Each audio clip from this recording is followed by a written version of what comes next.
These are some of the most insane and mind-blowing stories about the Amazon ever told on the Joe Rogan podcast. To start off, we're talking about the mysterious geoglyphs hidden in Anori, Brazil. These are massive earthworks, some hundreds of meters wide, that remained undiscovered for centuries due to the dense rainforest. What's really wild is that many of them are aligned with true north, not magnetic north, which suggests that the ancient people who built them had advanced knowledge of astronomy. There are also theories that these sites may have been used by shamans during visionary rituals, possibly involving ayahuasca, a powerful plant known to induce altered states of consciousness with intense geometric visuals. So what I see in the Amazon is traces of a lost science, a scientific mindset.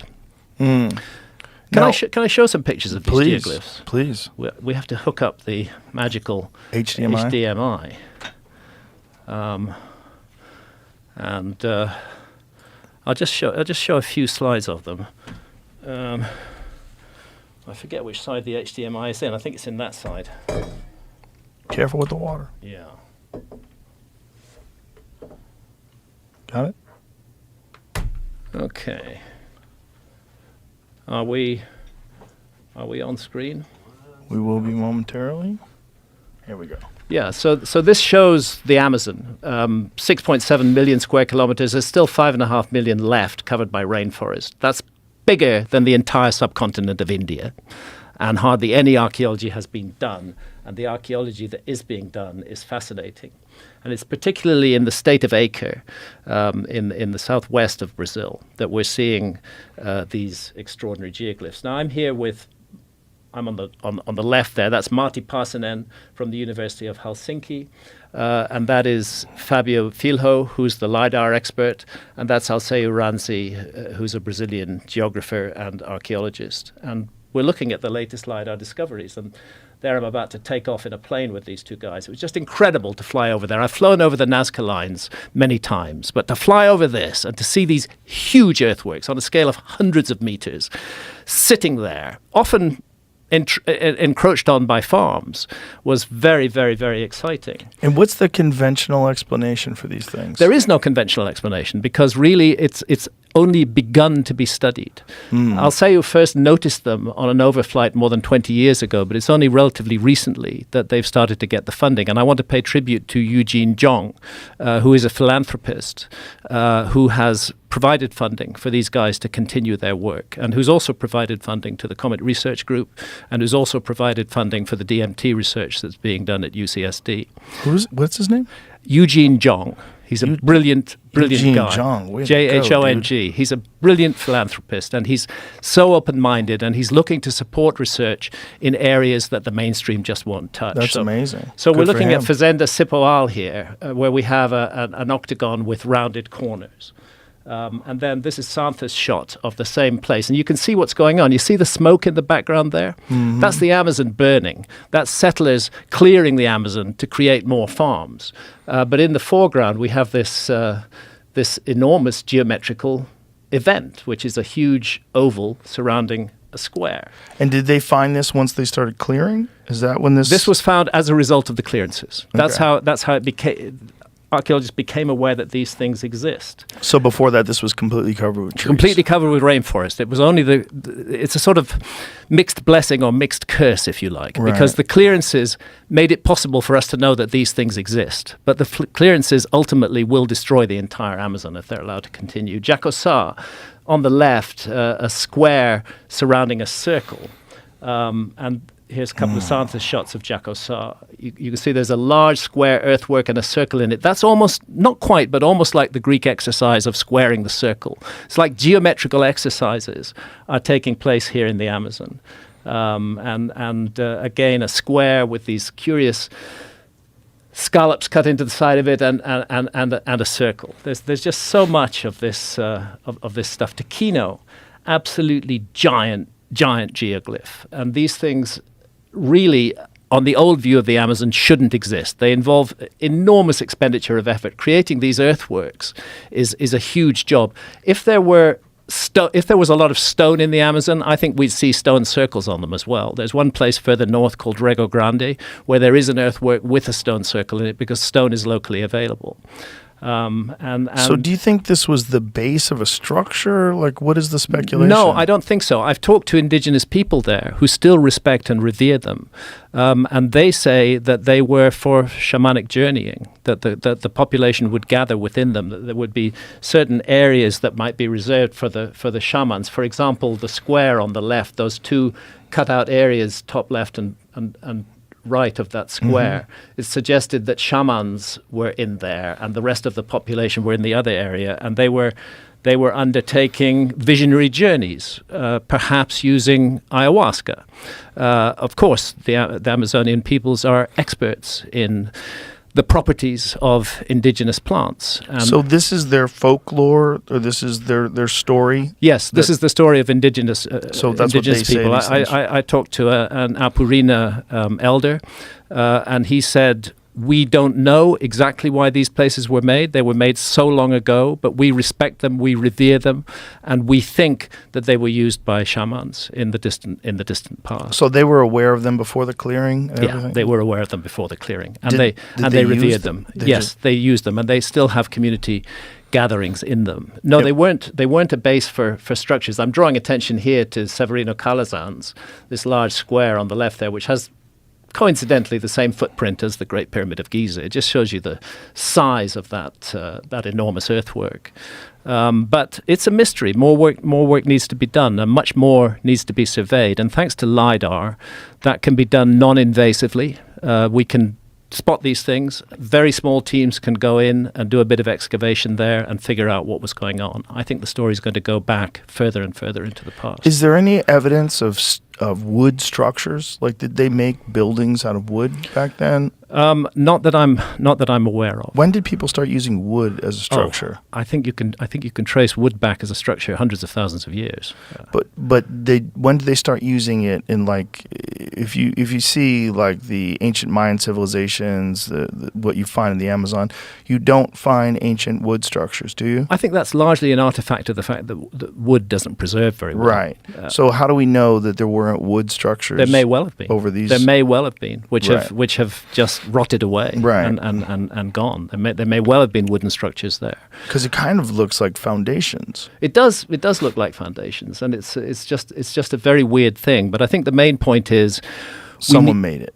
Someone made it, Yeah. and it involved a very large amount of organized labor in order to make it. There had to be the will and the intent in order to do that. It's interesting that the patterns are geometrical. And are they geometrical, like with the perfect length? And Yes, like they're very match up with each other? They're very, very good. Fazenda Pirana and Severina Calazans are both aligned to true astronomical north. That's different from compass north. That requires astronomy. You can't get true north without using astronomy. So this tells us not only was there a culture that was capable of creating large-scale public projects, but also they had astronomers amongst them. Wow. It's a good mystery. The other thing is the geometrical patterns are very common experience in ayahuasca visions in altered states of consciousness. Our culture tends to despise altered states of consciousness, although fortunately that's changing.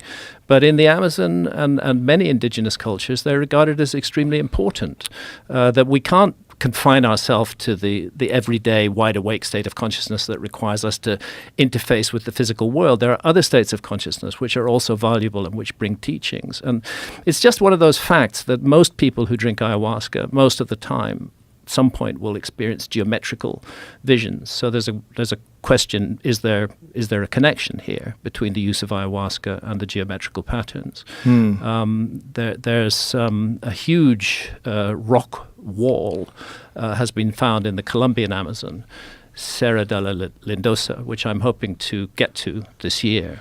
8 kilometers long, covered in rock paintings. The rock paintings are dated more than 12,000 years old. They show extinct megafauna. They show giant sloths which went extinct during the Younger Dryas, for example. And they also show the kind of entities that are seen in ayahuasca visions. They show the same sort of patterns, the same geometric patterns that are seen in ayahuasca. So there's a sense that... Do you have any images of this place? Serra de la Lindosa. You're connected to the... Yeah, I don't have images of La Lindosa on here. Oh, maybe you could Google it. But if or give the plug back I'll to take Jamie. the plug back. I was trying to Google it and I didn't find anything. And I might have spelled or guessed wrong on Serra. How do you spell it? La Lindosa. La Lindosa? Yeah. Let me just... I got it. You got it? Yeah. You're going to have to give him the cord real quick, and then he'll give it back to you. Okay. There you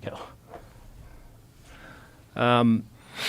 It's literally an 8-kilometer Sistine Chapel in the Colombian Amazon. That's the other thing. I mentioned there's not a lot of rock in the Amazon. Where there is rock, they used it. There's rock paintings all over the Amazon where rock is available. These kind of things. Yeah, that's it.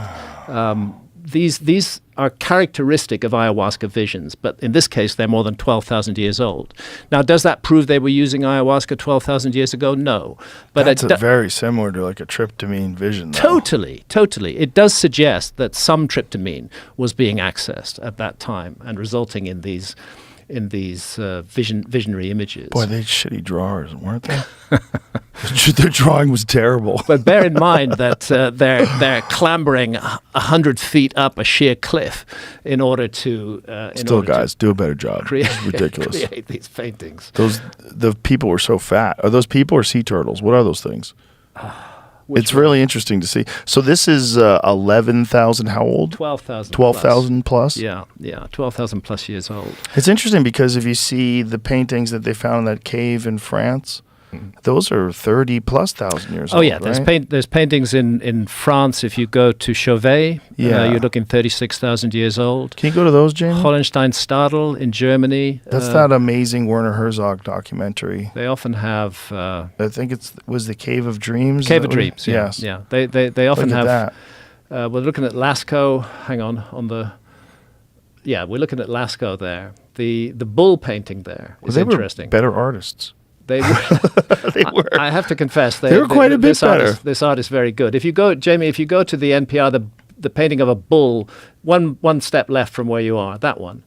This is very interesting. There has been an argument made by a couple of astronomers that what is depicted there is the constellation of Taurus, and that in itself is heresy, because archaeologists who want to give everything to the Greeks say that it was the Greeks who invented the constellations of the zodiac, and not shown. Why do they think that represents the constellation? Because of the 6 little dots, which are not, I think, on the head. I think they're somewhere behind, not in this picture, which is often how the Pleiades are seen. They're seen. Actually, there are 7 Pleiades, but often to the naked eye you see 6. And the positioning of the Pleiades in relation to the constellation of Taurus is the basis for that argument. It could be. I'm not sure. It's so long since I've looked at this, but I know that there are six dots there. So this cave art was going on all around the world. It's found that some of the oldest art has been found in Indonesia. Oh, here it is. Here's the. Yeah, there's the Pleiades. The whole argument about the Pleiades. It's those dots exactly. The ones you pointed to above the back of the bull. 1, 2, 3, 4, 5, 6. That is how the Pleiades are often seen with the naked eye. Can you go back to the other image? Yeah. Wow. That's it's an argument. It's not accepted by mainstream archaeology because of their narrative, which is that the discovery of the constellations of the zodiac is given to the Greeks or perhaps to the Mesopotamians before the Greeks. It's not thought that any human culture could have noticed the constellations of the zodiac before that, and that's really absurd because the constellations of the zodiac are on the path of the sun. The sun rises against the background of a different constellation every month. And how would the ancients have missed that, especially since the skies were an ever-present phenomenon to them in a way that they are not to us. Right. We're cut off from the skies by light pollution, but the ancients were not. What a fascinating concept that they knew about the constellations 30+ thousand years ago. Yeah, and I believe they did. And we see that again in Göbekli Tepe, in Pillar 43 in Enclosure D. We continue with an episode featuring Paul Rosalie, who shared some of his most intense and dangerous experiences deep in the heart of the Amazon, along with all the mind-blowing situations he lived through there. Imagine sleeping in the middle of the jungle, suddenly opening your eyes, and seeing a jaguar right in front of you. It's a chilling experience. The Amazon isn't just a vast stretch of trees and wild animals. It's an entirely different universe, one that doesn't stop to ask if you're ready. It's massive. We're talking about over 300 billion trees, thousands of rivers, and species that haven't even been identified yet. At night, you can hear sounds so strange they don't resemble anything you've ever heard in your life. Very lost and very alone, and I was like on like day 6 or something of being lost. I don't remember. No, it wasn't that long of a solo. But I was lost and I was scared. And I was in a hammock. How did you get lost? Well, as soon as you leave the river, like you could literally walk 15 feet and then be like, I'm just going to come right back. And the jungle will like Blair Witch you. Because it's all green. So you just like think you know what you're doing. Just last week, I wanted to cross from one trail to another trail. And I was like, I'm a guide. I can do this. And I came back out on the same trail like a half hour later. And I was like, yep, that's what I meant to do. Let's go. And I'm like, happens to JJ all the time. Really? You cannot find your way in the Do jungle. you use a compass? Don't use a compass. Why not? Because actually, apparently some of the iron content in some of the saps in the trees pulls the needle. It doesn't work really well. Even the trees are trying to trick you. Oh my God. GPSs run out of batteries. You know, it's like you really just, you have to learn your bushcraft. You have to learn how to navigate in the jungle. And it's like, which is pretty much, you have to get just amazing at dead reckoning and remembering your course, because it's so dense that like we play with people. We go, we'll go see if you can go from here to there. And it's like, they can't go there. They can't do that as soon as you leave the river. So like I had gone out on this solo, gotten lost, gotten scared, and then been like, oh shit, what if I just like into the wilded myself? What if now I'm going to be the next kid that went and died in the Amazon? And like, I like slept in the hammock, but this is like as I was learning, so I didn't realize that the hammock that I had bought had a mosquito net on top, but the back was not mosquito proof, so they could stick through. So my back was being destroyed by mosquitoes as I'm trying to sleep, and like a couple of nights of that. And so I finally fall asleep, and I wake up in the middle of the night, and I hear breathing right next to my face, and I like wanted to turn my headlamp on, and I just hear like. Right here. Like I could feel her breath. And I was like 6 inches away from a jaguar's face. And she just like, and then left. And she just came in. She wanted to see what that was. She was like, you're not going to move. That's what you're not going to do. She growled like right into my ear. And then later on. But that one's cute though. That's a cute picture. That's a cute jag. Wow. And they vary in colors and the spots and everything, right? Like some of them are much darker. Yeah. Well, I mean, yeah, actually somebody recently was like, where do you see panthers? And I went on this whole thing of like, a leopard or a jaguar, just like you can have albinos, you have a melanistic one. Yeah. Wow. So like people would call that a panther, but a panther's not a real, there's no animal that's a panther. It's like a Kleenex. It's like it's just another name for it. That is so beautiful. But a black Look jag. at that thing. Yeah. Oh my God, that's beautiful. Yeah, in South India they have the black leopards. What an amazing looking animal. Look at the muscles. Yeah, it's an amazing killing machine. And so humans don't get taken out by them? I can only really speak for our region of the Amazon, but I haven't even heard a story about it. Really? Like no one. Our jags are just, we have like record numbers of jags. Like I think they're listed as near threatened, and we have like some of the strongest remaining jaguar populations in the world.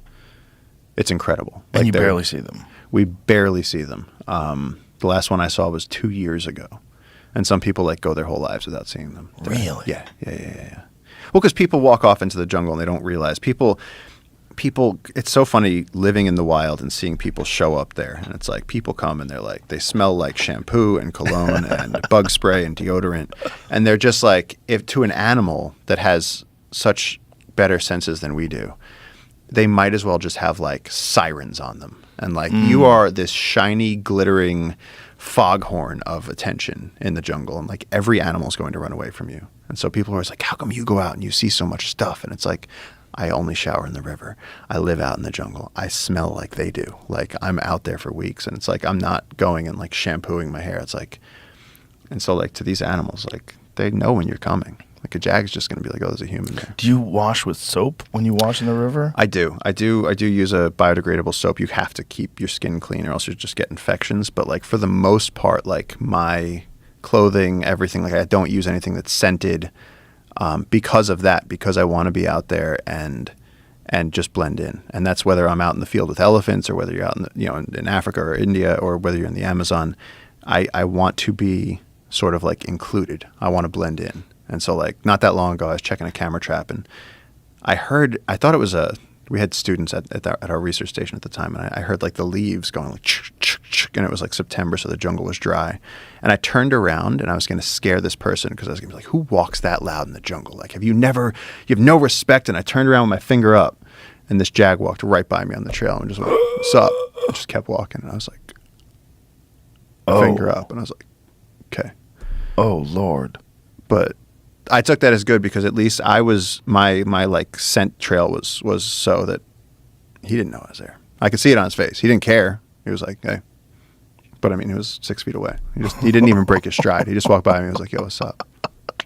They don't think of you as food, so they just keep moving. No, and I think they're, with big cats, they're the mothers teach the young how to hunt, and I think they're so oriented, like with tigers, they're so oriented on horizontal, get the neck from underneath, break the neck from up top. And it's like when they see a vertical animal walking by, I think they're like, first of all, I don't know what this is. Second of all, it smells weird. Third of all, where do I even, you got to be desperate to take that risk. I don't think that lions are a different story, but with jags, with tigers, with leopards, I've never ever felt any fear being around a jaguar, like any fear. I don't even take pictures of them. I just enjoy it. Wow. I let other people take pictures. If I'm with people, I'll let them take pictures, but I like will not lift my camera for a jag. I'll just stand there and just take it in. Yeah.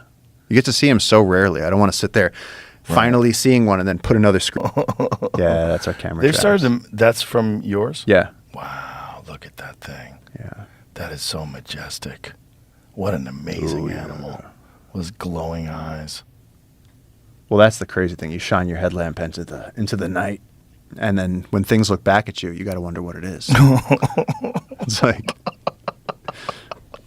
well, when there's two eyes in the front, there's two eyes in the front, yeah. But sometimes the deer, but then the jags do this thing where they move their head like this.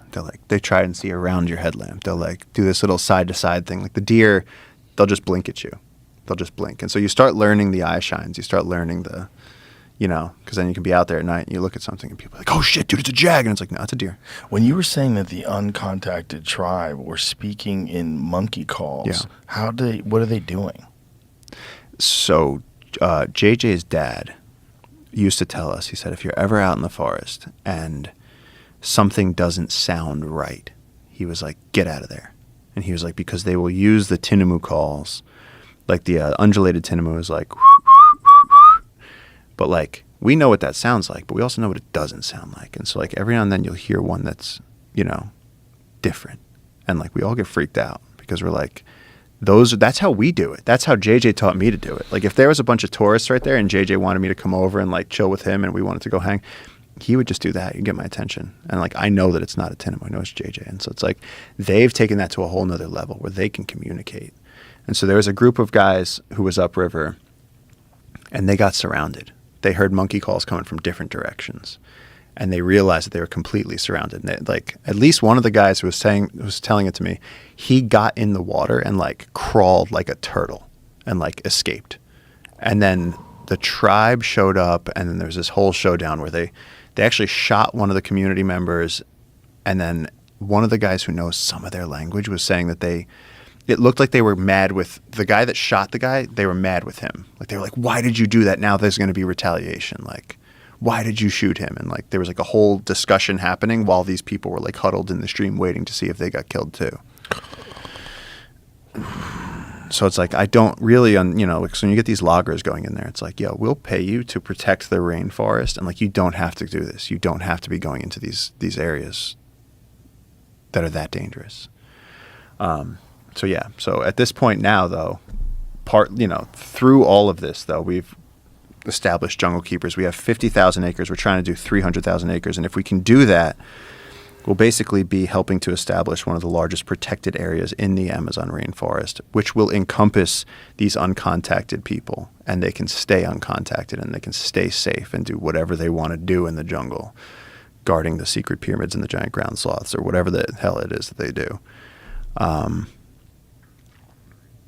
we're close. Now, how many uncontacted tribes are they aware of? I think there's like over 100 different groups across the Amazon. Wow. There's also varying degrees of, and the other thing is the conversation so often gets turned to like they're, violent, and that they're people that live out in the jungle. And I have no idea how they do it either because, at night we need headlamps. We don't have night vision. All the animals have night vision. So it's like, what do they do that night? They're able to make fire in the jungle at night every day. If I gave you an entire book of matches, me and you, we sat down right now in the jungle. I was like, okay, cool. You got a machete and a book of matches. First one to make fire wins. We couldn't do it. It's wet. Everything is wet. So how are they? What's their? Are they doing bow drill? What are they doing? So we don't know. We don't really know. No. We don't know how they do that. We don't know how they stay infection free. We don't know what they do with their old people. We never see old people. We never really see children. And so like they move around and we see like groups of men on beaches. We see like that aerial picture where you see like a family group out. That's in turtle season where you have turtles laying their eggs on the beaches and the tribes will come out because that's easy food. You just pick up turtle eggs and eat them. But there's so much that we don't know about their lifestyle. And like people get so many things wrong. Just, if you leave them alone, then they won't kill you. If then people go, oh, they're Stone Age tribes. And it's like, well, they're not Stone Age tribes because they're alive right now. And you couldn't live out in the jungle, but they can. Right. So it's like there's elements of their botanical knowledge, their medicinal knowledge, their creation myths, their view of history. I mean, they're coming at reality from a whole different perspective than we are. Wow. And there's really no way to get... Does anyone speak their language? Do we know what language they all speak? Is it universal? Do they have different languages? It's not universal, and there was someone in our region who, captured a child from the uncontacted, raised him in a very remote community, and people have tried, anthropologists have tried. They've been like, hey, so what was it like when you grew up?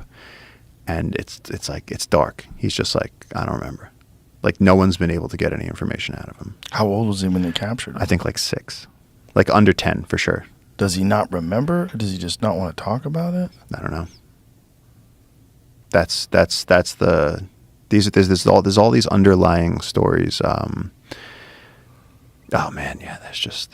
Then last year, some loggers went to a place they shouldn't have gone, and they got whacked. And sort of like the WhatsApp underground in Peru, like everyone was sending each other pictures because one of the cops sent to his family a picture of what the bodies looked like on day 6, laying on the beach with arrows in them and shit.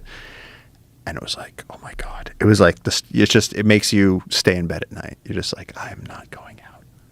Jesus. But I mean, yeah, it's a complicated topic because there's people that want to contact them. There's people that want to leave them alone. And then, of course, there's missionaries that are like, they need the Bible. What did you think about Lost City of Z? I loved the book. I wanted more from the movie.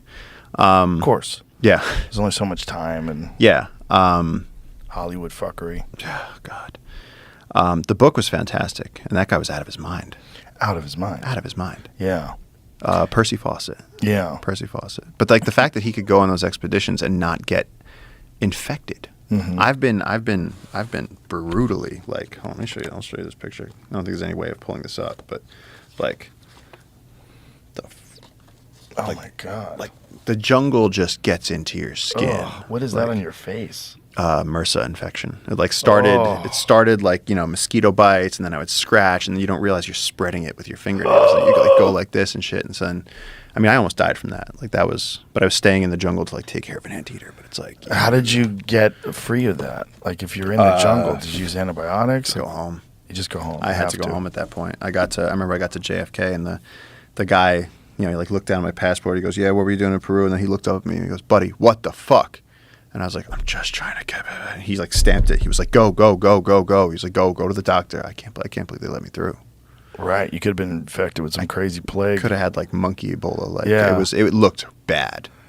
And I spent days in the hospital. Like it was really, really bad. But for Percy Fawcett to not, they would say like other people would be dying. There was somebody, I think the guy's name was Murray.